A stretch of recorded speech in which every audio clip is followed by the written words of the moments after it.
The deep void of space was silent, cold, and endless.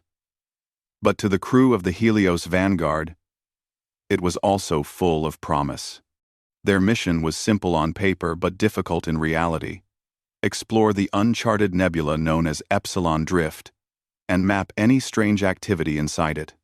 Many ships had passed around the nebula before, but none had dared to go into the glowing fog of swirling blue and silver dust. Captain Rhea Donovan had led many missions before, but even she felt uneasy as the ship entered the misty cloud. The screens flickered, and the ship's sensors made soft clicking noises, confused by the strange particles brushing against the hull. Engineer Marcus Hale, one of the youngest members of the crew, stood at his station with wide eyes. He loved challenges, especially ones that involved unknown technology or strange cosmic signals. The nebula was like a giant puzzle waiting to be solved. "Stay sharp," Captain Rhea said, her steady voice cutting through the quiet tension on the bridge. "We don't know what's inside this cloud." Marcus nodded, even though she wasn't looking at him. His hands moved quickly over his console. He ran a scan for unusual electromagnetic waves, but everything around them looked wrong, like the nebula was bending the normal rules. Then something blinked on his screen. A tiny dot. A weak signal. Repeating again and again. "Captain, I'm picking up a distress beacon," Marcus said. His voice was calm, but his heart jumped. Rhea walked over. "Human?" "No," Marcus answered, shaking his head. "Definitely not human. Frequency is too smooth, too clean. And it's old, like it's been transmitting for a long time." Silence hit the bridge. An alien signal. Something humanity had only dreamed of discovering for decades. "Can you locate the source?" the captain asked. Marcus boosted the signal and adjusted for interference. The screen cleared, and the dot became a bright point of light. "Found it," he said. "It's not far. Maybe a few kilometers ahead."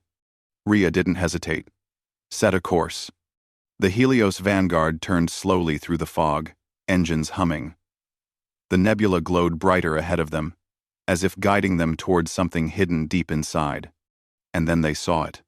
Floating in the mist was a small escape pod, nothing like any human design. It was shaped like a smooth oval stone, covered in glowing lines that pulsed with faint life.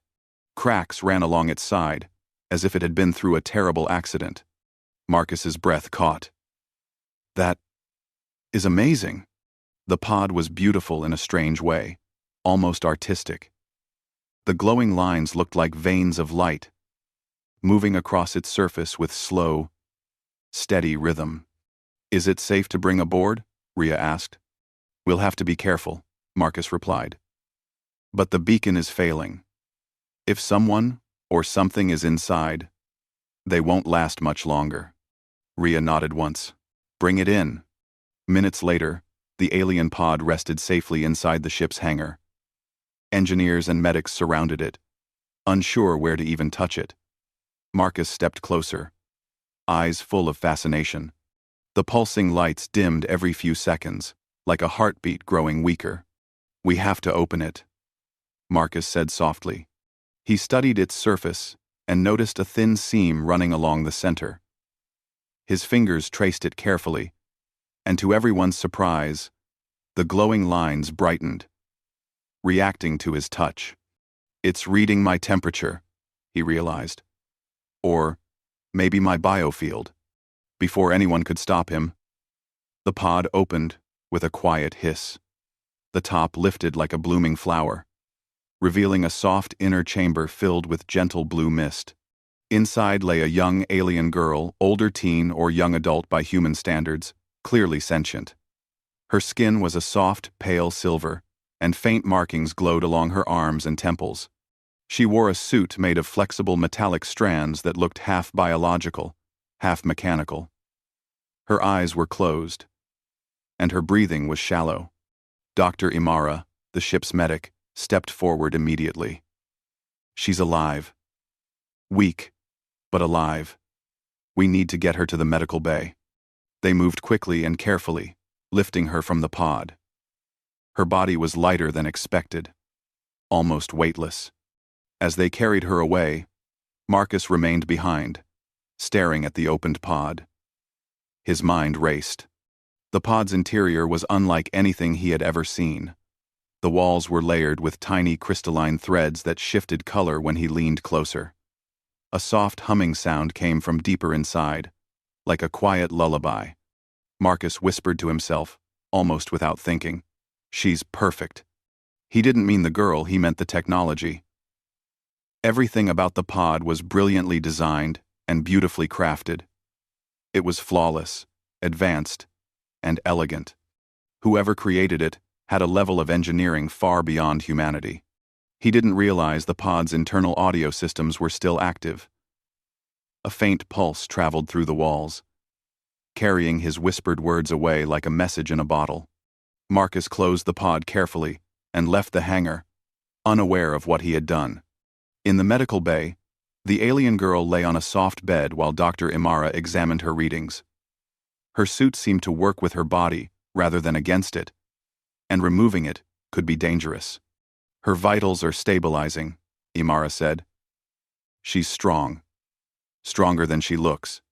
Captain Rhea stood nearby, arms crossed. "Any idea who she is?"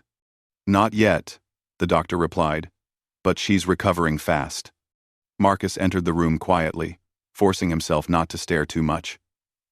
He reminded himself she was injured and needed care, not curiosity. But he couldn't help feeling a sense of wonder. An alien life form, something humanity had only imagined, was lying right in front of him. Her markings glowed faintly, matching the rhythm of her breath. Her hair, soft and pale, rested around her shoulders like strands of silver light. As Marcus stepped closer, her eyes suddenly opened.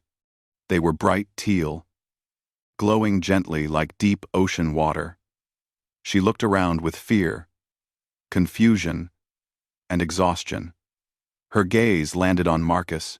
She stared at him for a moment longer than at anyone else, as if trying to match his face to something she remembered. Marcus froze. He didn't know if he should speak, move, or stand perfectly still. The alien girl blinked slowly, then spoke in a weak, quiet voice that carried a melodic tone. Marcus's heart skipped.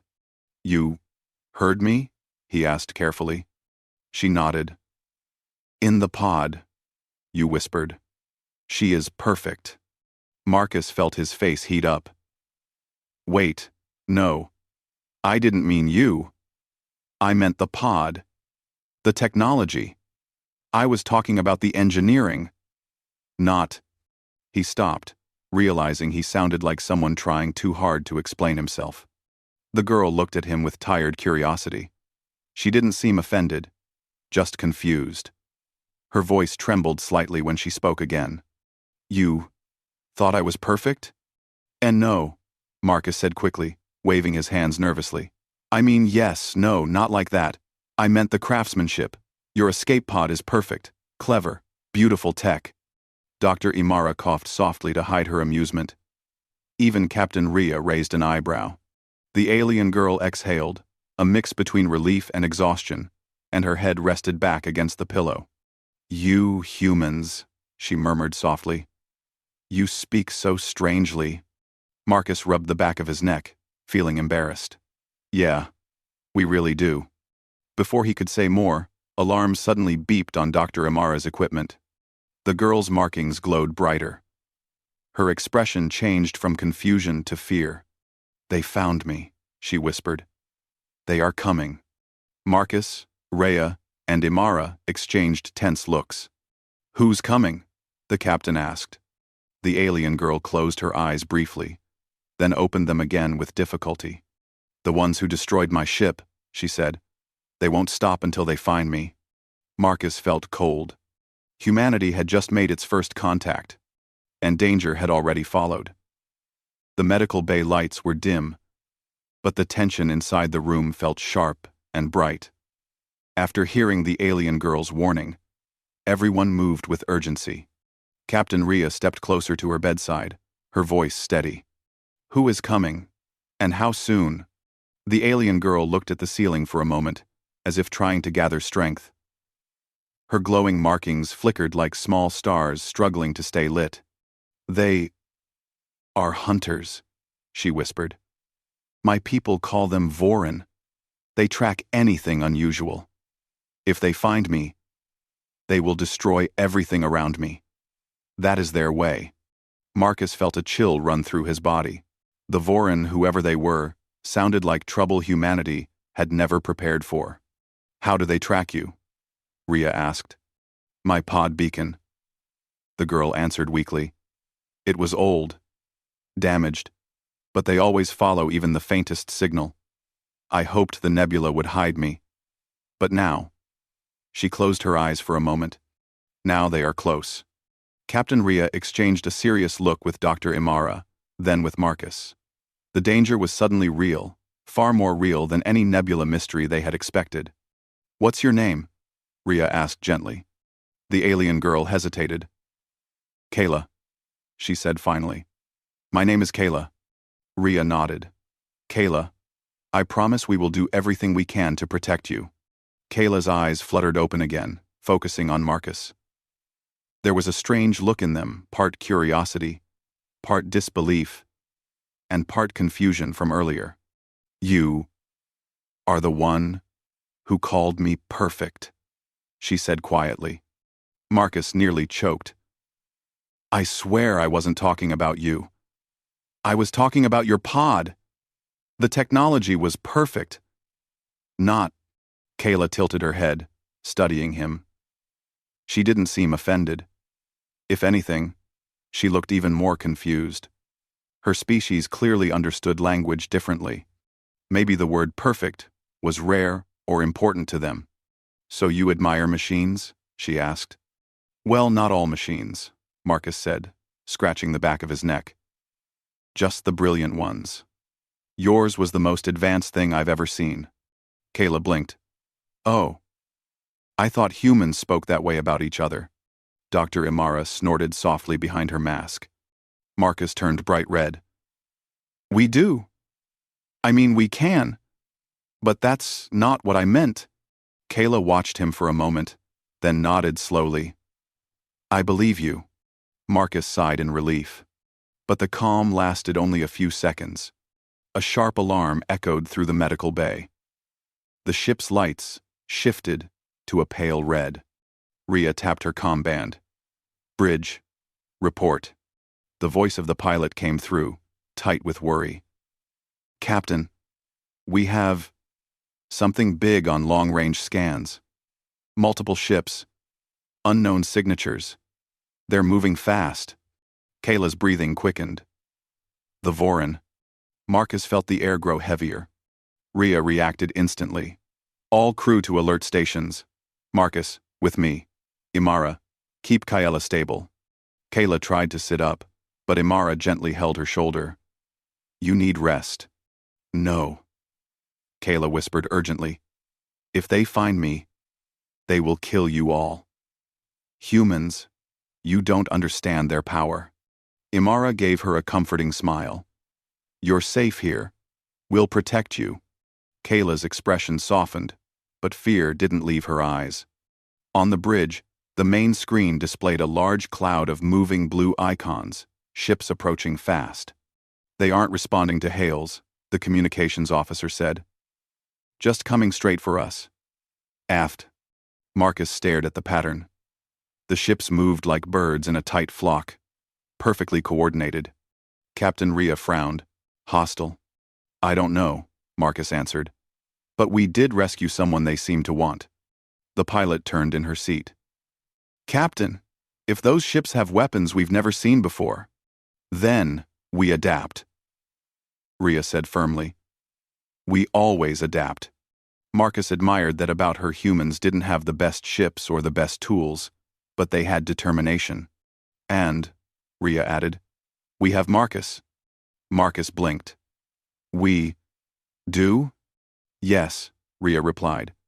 "Because you're the only one on board who understands even a little of Kayla's technology." Marcus opened his mouth, then closed it. She was right. "Scan Kayla's pod again," Rhea said. "Maybe there's something inside that can help us defend the ship." Marcus nodded and hurried toward the hangar. Inside the hangar, the alien escape pod sat in the center of the room like a giant shimmering egg. The faint blue lights along its surface pulsed softly, almost like a heartbeat. Marcus placed his hand on it again. The lights brightened instantly, just like before. "Okay, beautiful machine," he whispered. "Show me something good." The pod opened slightly, revealing small compartments, smooth crystals, and hidden panels. Marcus worked quickly, scanning everything he could. He noticed that some parts reacted to sound waves, others to heat, and some to the electrical activity in his fingertips. "This tech is alive," Marcus murmured. "Not literally alive, but it reacts like a living thing." The pod suddenly hummed louder. A section opened, revealing a small sphere the size of a fruit. It glowed with white light and floated an inch above its cradle. Marcus stared in awe. "What are you?" He scanned it, and the screen filled with unreadable alien symbols. His system couldn't decode it. But something else happened.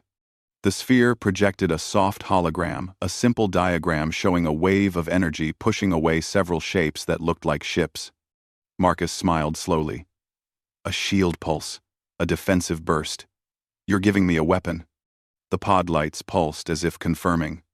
Marcus grabbed the sphere carefully and ran back to the bridge. Kayla, despite Imara's protests, had slowly gotten out of bed. Her legs were weak, but she forced herself to walk. Alarms echoed through the halls as she made her way toward the bridge. She reached the doorway just as Marcus arrived, holding the glowing sphere. Her eyes widened. "You touched the core?" Marcus blinked. "You mean the glowing ball?" "Yeah. That core is very dangerous," Kayla said, her voice shaking. "My people use it only in emergencies." Marcus smiled awkwardly. "Well, this feels like an emergency." Before Kayla could argue, the screen flashed bright red. The Voron fleet had arrived. Their ships were sleek and black, shaped like long arrowheads, each one glowing with red energy patterns. They fanned out across the nebula like a predator pack surrounding a single prey. A voice crackled through the ship's speakers, deep and cold. "Unknown vessel. You are harboring our target. Surrender the escaped unit immediately." Kayla froze. Marcus stepped in front of her without thinking. "She's not a unit," he said angrily. The alien voice responded without emotion. "Surrender her, or be destroyed." Captain Rhea glared at the speaker. "We don't hand over people to bullies." Kayla's eyes widened. "Captain, you don't understand. The Voron do not negotiate. If you resist, they will MR. They will tree," Rhea corrected. Kayla looked at Marcus, her voice trembling. "Why do you fight for me? You don't even know me." Marcus took a deep breath. "Because you asked for help, and because humans don't abandon anyone." Kayla stared at him, unsure what to say. Rhea pointed to the glowing sphere. "Marcus, can we use that?" "I think it sends a defensive pulse," he said. "Not to destroy, but to push back ships." Kayla stepped forward weakly. "I can help. The core listens to bioenergy. If I link with it, its power will grow." Rhea nodded. "Do it." Marcus quickly connected the sphere to the ship's energy grid. Lights dimmed. The ship vibrated. Kayla placed her hands on the sphere, and its glow turned bright blue. Her markings lit up. The ship trembled. "Core charging," Marcus said. On the screen, the Voron ships opened their weapon ports. Kayla whispered, "Now." Marcus activated the pulse. A massive wave of blue energy burst from the Helios vanguard, washing across the nebula like a silent storm. The Voron ships shuddered. Their engines flickered. Their formation broke apart. "Direct hit," the pilot shouted.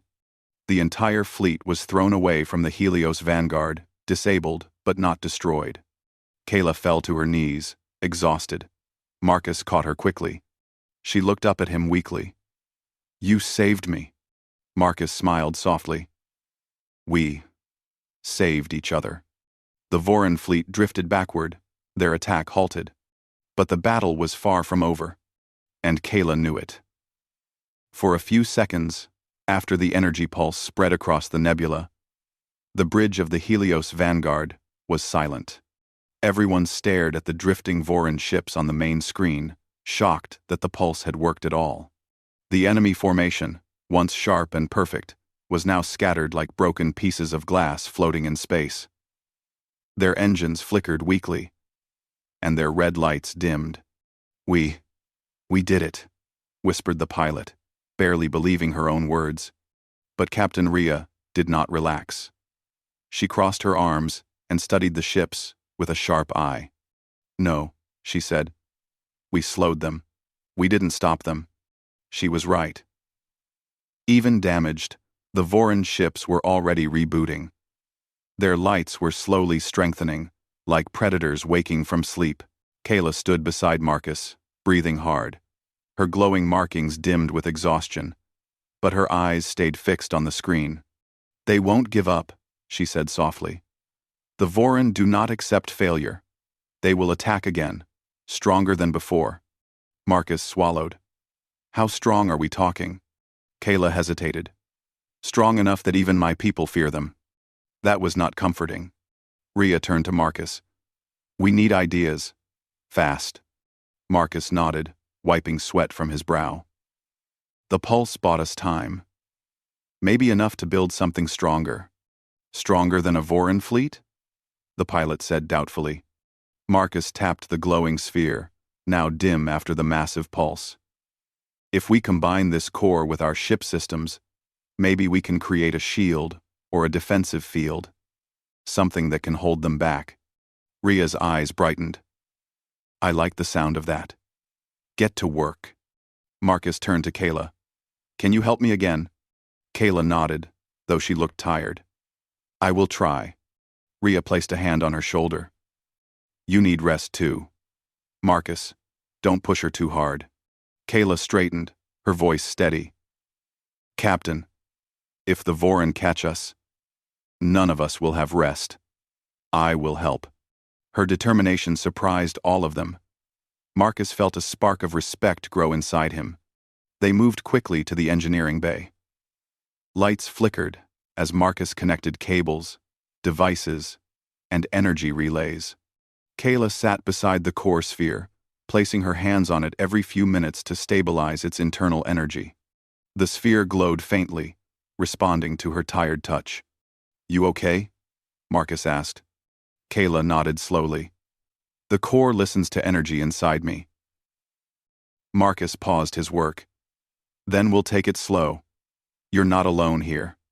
Kayla looked at him with soft surprise, as if she wasn't used to hearing such words. "You humans are strange," she said quietly. Marcus chuckled. "We get that a lot." She blinked, confused. "Is that a joke?" "Yes," he laughed. Kayla gave a small, awkward smile. "Then I understand." They returned to work. The engineering bay was filled with wires, sparks, and the deep hum of machinery. Other crew members brought tools, removed panels, and adjusted the ship's power grid according to Marcus's instructions. Despite the chaos, the crew worked like a family fast. Loud, creative, and determined. Kayla watched them with careful curiosity. "My people, do not work like this," she said softly. "Like what?" Marcus asked while tightening a bolt. "Like chaos," Kayla replied. "Humans shout, argue, laugh, and still move forward.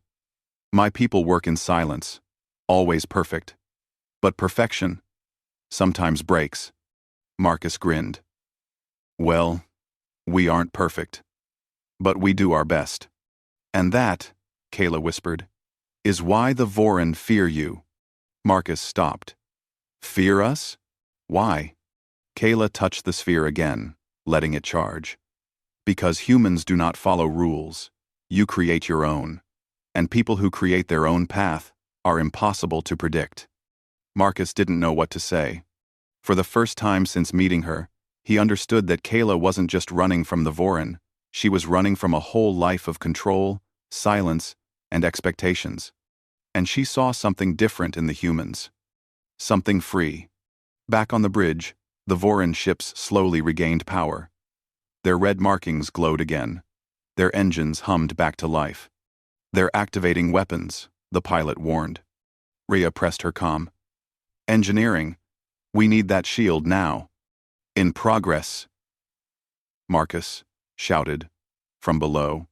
In the engineering bay, he made one final adjustment. "Kayla, now." Kayla pressed both hands on the glowing core. Her markings lit up bright blue, far brighter than before. The ship shook violently as a surge of power flowed through the entire system. Alarms blared. Lights flickered blue. Marcus held his breath. And then, the ship glowed with a shimmering layer of blue energy, spreading across the hull like a bubble of light. "We did it," Marcus whispered. But the victory came with a cost. Kayla collapsed. Marcus caught her before she fell, holding her carefully. "Hey, stay with me." Her eyes fluttered open weakly. "I am fine. Just too much energy." Marcus lowered her gently. "You're pushing yourself too hard." Kayla shook her head. "If the shield fails, we die." Marcus clenched his jaw. She was right, but he hated seeing her struggle like this. A loud explosion echoed through the ship. The Voron had fired. "Let's see if this works," Marcus whispered. On the bridge, a bright red beam shot from the enemy flagship straight toward the Helios vanguard. The impact shook the entire vessel. But the shield held. A wave of blue light rippled across the hull, absorbing the hit. The crew cheered. Even Rhea allowed herself a small smile. "Looks like Marcus did it," the pilot said. But the moment of hope didn't last long. Another Voron ship powered its weapons. Then another. And another. Soon, the fleet fired all at once, streams of red energy crashing into the shield like a storm of fire. The ship shook violently. Panels fell from the walls. Sparks flew. The lights dimmed. Kayla felt the shield tremble through the floor. "The core can't hold this much." Marcus looked at her, panicked. "What do we do?"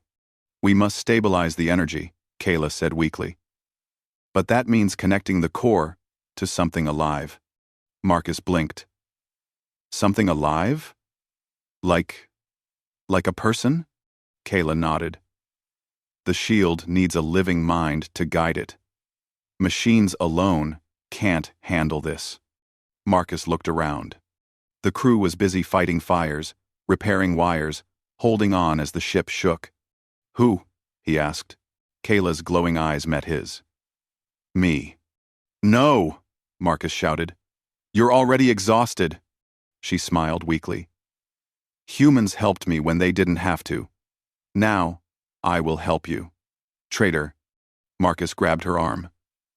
"Kayla, you can't." She placed her hand over his. Her touch was gentle. "Marcus, sometimes we must choose what matters. Class, we." He couldn't argue. Not when she looked at him like that. Kayla stood in front of the glowing core again. Only this time, she placed both hands firmly on the sphere and closed her eyes. Her markings flared bright blue. Her energy flowed into the system. The shield outside strengthened, glowing brighter and brighter until it looked like a star. On the bridge, the Voron beams shattered against the reinforced shield. The enemy fleet hesitated, not understanding how a small human ship could resist so much force. Kayla's voice trembled as she guided the core. "I can push them back."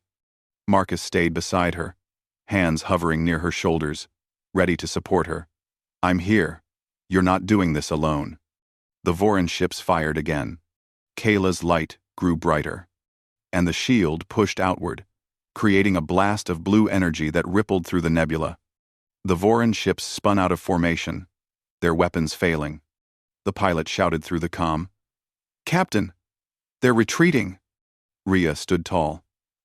"Humans stand for their own. And for those who ask for help, the Voron ships slowly began to pull away, engines firing weakly as they retreated into the nebula's fog. The crew cheered again. But Marcus didn't cheer. He knelt as Kayla collapsed into his arms, the last of her energy fading. She smiled faintly at him. Humans really are strange. Marcus held her close, voice breaking. And you're amazing. Kayla's eyes fluttered. You did perfect, he whispered. And this time, she understood exactly what he meant. The Voron fleet vanished into the swirling light of the nebula, leaving behind only fading red trails. For the first time since the encounter began, the Helios vanguard drifted in quiet space.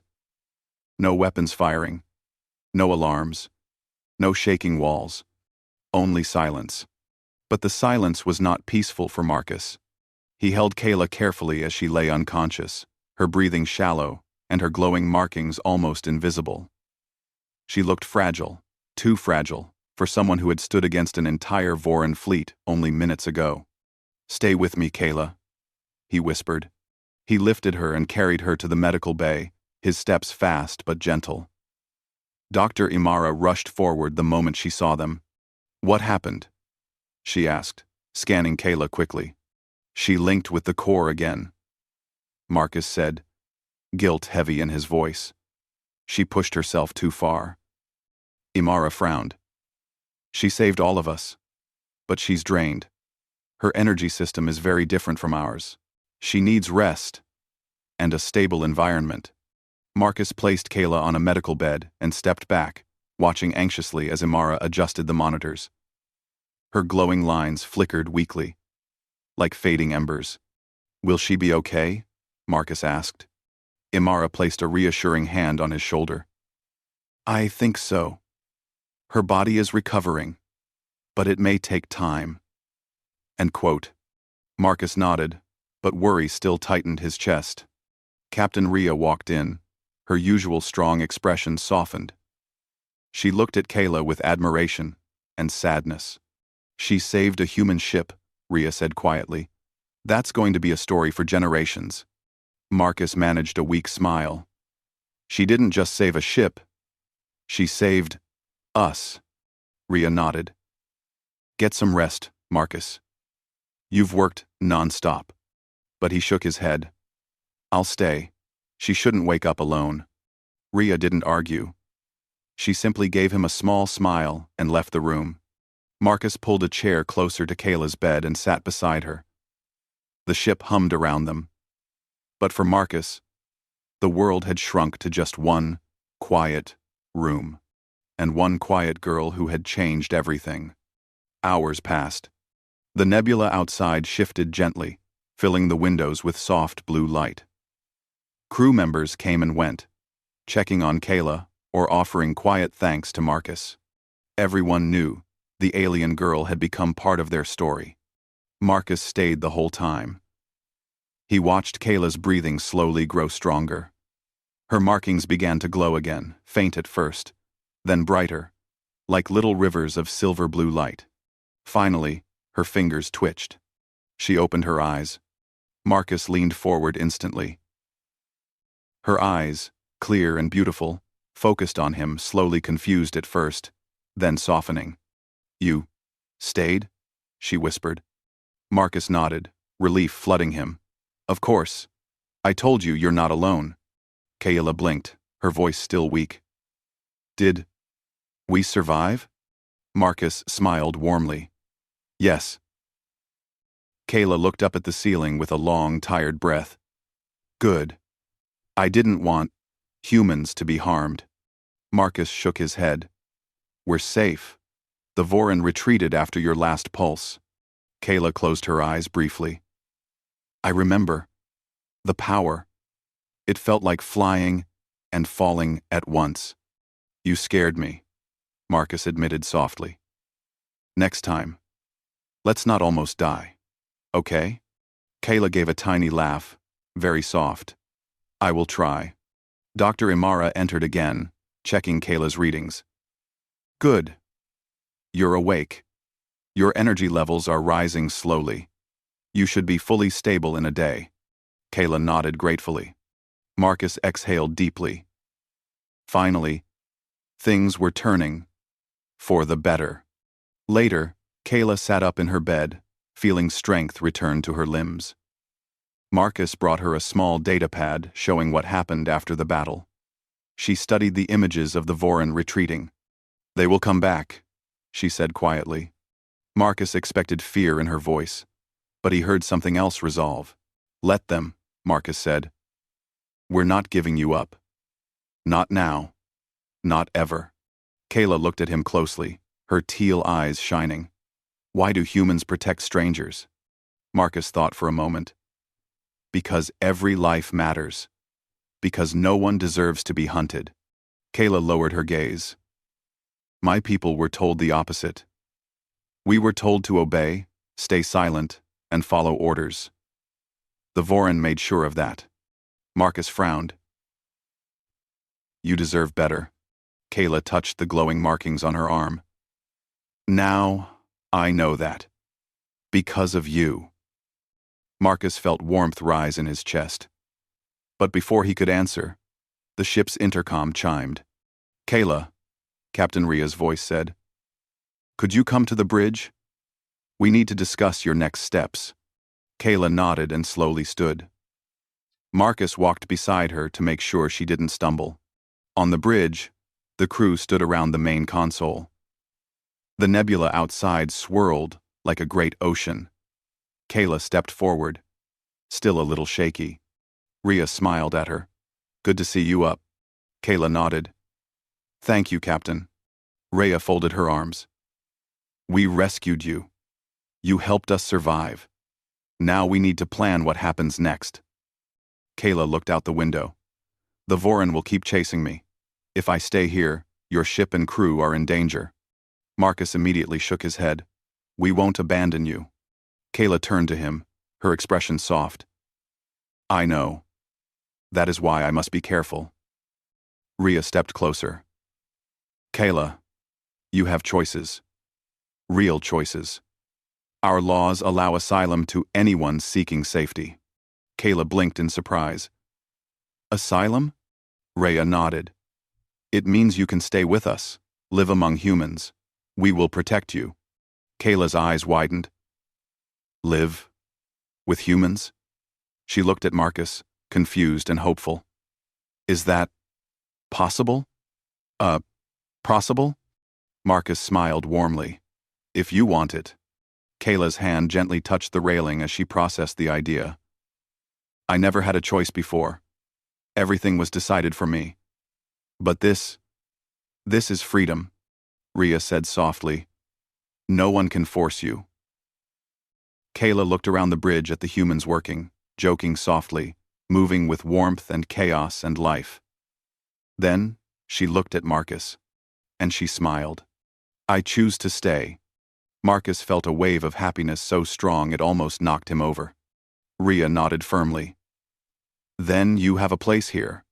The crew cheered quietly, respecting her delicate condition but thrilled by her decision.